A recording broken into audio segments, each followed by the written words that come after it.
according to me, is supposed to keep us from realizing that we are actually, like, each of us has a very unique role to play in the vast universe. Yeah. You have a unique, specific role.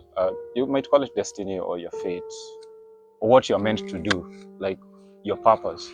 Believing that you are a tiny speck of dust in a very huge universe is to drive the narrative that you are of no consequence. If you're not here today, you're of no consequence to the world. Oh no, you being here today is of huge consequence to the world. Just your presence makes a lot of difference. It makes all the difference. Where don't you mind waiting? Where I don't mind waiting. Yeah. I don't mind waiting in a place like this.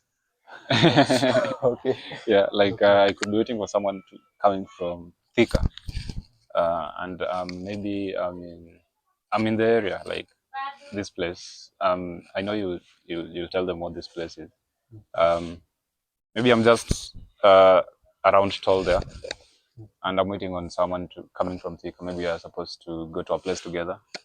I'm just waiting on them to come deliver something to me. I'm the one delivering it to them. I don't mind waiting a place like this, meaning it's a cool place. Nice breeze, nice water, nice trees. I mean, the lawn is very nice. You could have a drink while waiting. Yeah. Because it's a resort. But Yeah. I wouldn't mind waiting in a very open place. Could be not necessarily a forest, but sort of like a park. Yeah, I could wait for you at Arboretum. I could wait for you at Jivanje. I wouldn't wait for you at Archives. Why the sun or the population? No, like it's too much concrete and too much bodies, too much energies. People are waiting on different things there. Everyone is in their business. Someone is just waiting to steal from you, probably. Yeah. Ukiangalia tu kando, Yeah. The sure, is gone. it's gone. Just a good energy place. Yeah. I wouldn't mind waiting there. Yeah. And also, I feel like maybe waiting for someone who is honest. Also, someone who tells you maybe 2 hours. In two Oh hours, I'll be yeah. there. It's I've much better compared to someone who tells you 2 minutes and two then minutes and then they they take take three 30 hours. minutes. Yeah, I've fallen prey to that as well. I've once or twice, severally told someone I'll be there in like 5 minutes, and then I end up being there in 30 minutes. Of course, I felt terrible, but I worked on that. Oh, Yeah, so I'd tell you, maybe let's delay for like 10 minutes. Maybe I'm a little bit held up. Like it's just like courtesy. Yeah, just yeah. courtesy. Okay, yeah, that is well put. Okay, what is the biggest lie you once believed was true? The biggest lie I once believed was true. Yes. That we are living on a very big spinning ball, moving at thousands of miles per hour in the vastness of space, going nowhere, coming from nowhere. I mean, does it make sense to you? Or the aspect of being art and art being seen as sphere. Or, So it's okay, that too, but uh, it's not really about the it uh, being spherical. It's grander than that.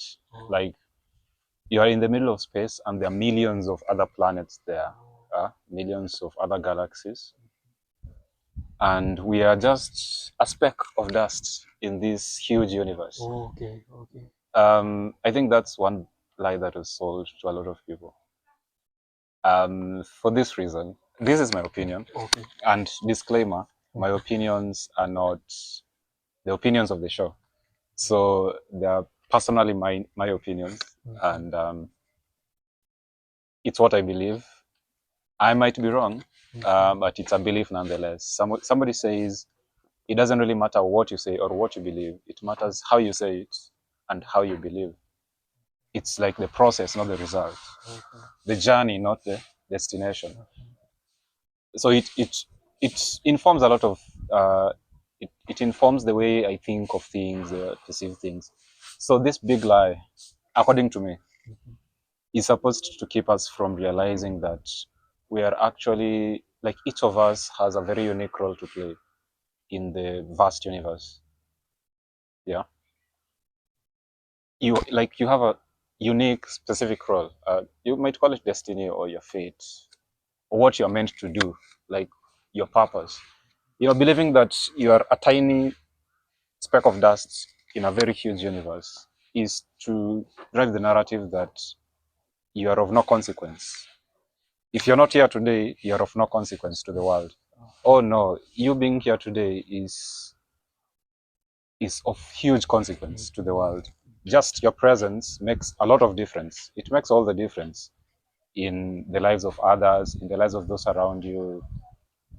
Just you being present um, makes a lot of difference in the play of energies. People say we are all stars, twinkling stars. Yeah, like if you die, your star dies as well. I mean, as above, so below. I truly believe that you are here on Earth, and wherever that is up there, you're also there. So you might be looking up in the night, in the sky at night, and seeing the shining, twinkling stars. Each we have as many stars as there are people on Earth, and as there are sand on the beach. We're not so different. We are all connected. You see that star up there, and you think it's of no significance. Somehow you are of no significance to it. You are really connected in ways that you cannot know. You go back and find out when you are born, you really realize your connection to some of these planetary bodies. So yeah, that's one big lie, according to me. Yes. It's just to keep people away from realizing how significant their existence is on this universe. Yeah. Yeah, yeah, and yeah, thank you for that. That is well put. And also, like, actually the main reason we are doing the second video, Yeah. it's because, like, when we first met, you are from the field of AI, Yeah. and like I like what I thought you are you are fully into AI, but I never knew the aspect of you also being into philosophy, and that is why we decided to do now another video just based on life and our perspective on it. Yeah. And you are really, really insightful, in my opinion. And Thank you. out of curiosity to, like, where is this inspiration stemming from? Uh-huh. And like, also where our inspiration, and also where do you acquire it, or maybe like how do you consume it? How do you consume it? Because it's not easy for me to consume that type of So I information. guess you're asking when was that epiphany, like the light bulb moment Yeah. that drove me to this path. Yeah. I wasn't into philosophy as much. Mhm. Hell, I started taking notes and being cognizant of like life philosophies. Mhm. I think in my 20s. Oh, Yeah, this happened in my 20s. Not because there was like a drastic moment or it doesn't have to be like a heavenly moment that mhm. changes you, or an extraordinary moment. But I just say it's surely a process. You'd find that everything that's been happening in your life, slowly but and gradually, was leading you to a certain path. Something. Yeah, you can only connect the dots looking back, Not forward. not forward. If you look forward, it's unknown. Uh-huh. It's the future is unknown. It's uncertain. You don't know what's there. It's you make whatever it is that's going to come. Like you create that future for yourself. You only connect the dots looking backwards. And now looking backwards, there was no one point of epiphany, like one huge Specific. event. Oh, Yeah, okay. one specific huge event. Things interconnected, and Yeah, I think it compounded to it just compounded to to this gradually. And I started by consuming content from books, Mhm. mostly from those who've like come before us, the likes of Carl Jung. Carl Jung is a psychiatrist.